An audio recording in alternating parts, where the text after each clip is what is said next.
বন্ধুরা দারুণ একটা খবর নিয়ে চলে এসেছে আপনাদের সামনে। আজকে যেটা নিয়ে কথা বলবো সেটা হচ্ছে জিতের মানুষ সিনেমাকে নিয়ে। আপনারা বলবেন এতদিন পরে জিতের মানুষ সিনেমা নিয়ে কেন কথা বলছি। মানুষ তো আমাদের এখানে মুক্তি পেয়েছিল 24শে নভেম্বর, তারপরে কিন্তু বেশ কয়েক মাস বাদে বাংলাদেশেও মুক্তি পেয়েছিল এবং আবার কিন্তু মানুষকে বাংলাদেশের হলে ফেরানো হচ্ছে। হ্যাঁ বন্ধুরা, ঠিকই শুনেছেন। মানুষ একটা মাস কমার্শিয়াল অ্যাকশন সিনেমা, যেটার কিন্তু ডিমান্ড রয়েছে বাংলাদেশে এরকম ধরনের সিনেমার।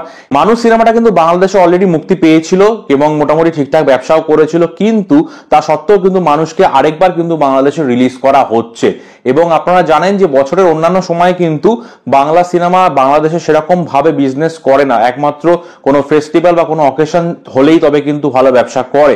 অন্যান্য সময় কিন্তু বিজনেসটা একটু মন্দাই থাকে, সেই কারণে কিন্তু মানুষকে আবার চালানো হচ্ছে। এবং মনিহার বলে একটা সিনেমা হল আছে, সেই মনিহার সিনেমা হলে কিন্তু মানুষকে পাঁচখানা শো দেওয়া হয়েছে। হ্যাঁ বন্ধুরা, মনিহার সিনেমাতে টোটাল 5টা শো সকাল 10টা থেকে শুরু এবং তারা কিন্তু অ্যাডভার্টাইজ করে জানিয়েছেন যে আপনারা মানুষ দেখতে আসুন। এখানে কিন্তু 5খানা শো দেওয়া হয়েছে এবং জিৎ সঞ্জয় সমাদ্দার এই জুটির ছবি। সঞ্জয় সমাদ্দার বাংলাদেশি পরিচালক, তার বাংলাদেশে যথেষ্ট ফ্যান ফলোইং রয়েছে এবং তার অবশ্যই ফ্যান্সরা দেখতে যাবে। জিতেরও প্রচুর ফ্যান্স রয়েছে এই ছবিতে। জিতের সাথে রয়েছে জিতু কমল এবং সুস্মিতা চ্যাটার্জি, সুতরাং ভালো একটা কম্বিনেশন রয়েছে স্টার কাস্টে। মানুষ সিনেমাটা বক্স অফিসে যেরকমই পারফর্ম করুক না কেন, সিনেমা হিসেবে খুবই ভালো। বাবা মেয়ের সম্পর্ক এবং দুটো মানুষের জীবন পাল্টে যাওয়ার গল্প, এটাই হচ্ছে এই সিনেমার ইউএস। এবং সিনেমাটা আপনাদের দেখে যথেষ্ট ভালো লাগবে, এটুকু আমি আপনাদের গ্যারান্টি দিতে পারি। আপনারা দেখতে পারেন মনিহার সিনেমায় মানুষ ছবিটা।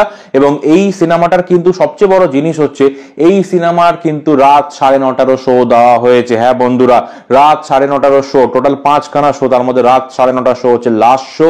এটা কিন্তু একটা বড় ব্যাপার। কোনো সিনেমার যদি ডিমান্ড না থাকে রাত 9:30 শো কিন্তু দেওয়া হয় না। এখানেও সিঙ্গেল স্ক্রিন গুলো কিন্তু 5খানা শো কিন্তু কোথাও মানুষ পায়নি, সেখানে বাংলাদেশে কিন্তু মানুষের 5খানা শো এবং লাস্ট শো হচ্ছে রাত 9:30টায়। সুতরাং মানুষ এবং জিতের ডিমান্ড কতটা বাংলাদেশে সেটা অবশ্যই বোঝা যাচ্ছে। আপনারা যারা যারা দেখেননি তারা অবশ্যই মানুষ গিয়ে দেখুন সিনেমা হলে, আমি রেকমেন্ড করছি আপনাদের। এবং অবশ্যই ভিডিওটা ভালো লাগলে চ্যানেলটি সাবস্ক্রাইব করে পাশে থাকবেন, বেল নোটিফিকেশনটা অবশ্যই প্রেস করে দেবেন। ফেসবুক থেকে দেখে থাকলে অবশ্যই ফলো করে দেবেন এই পেজটাকে। ধন্যবাদ, দেখা হবে নেক্সট ভিডিওতে। বাই।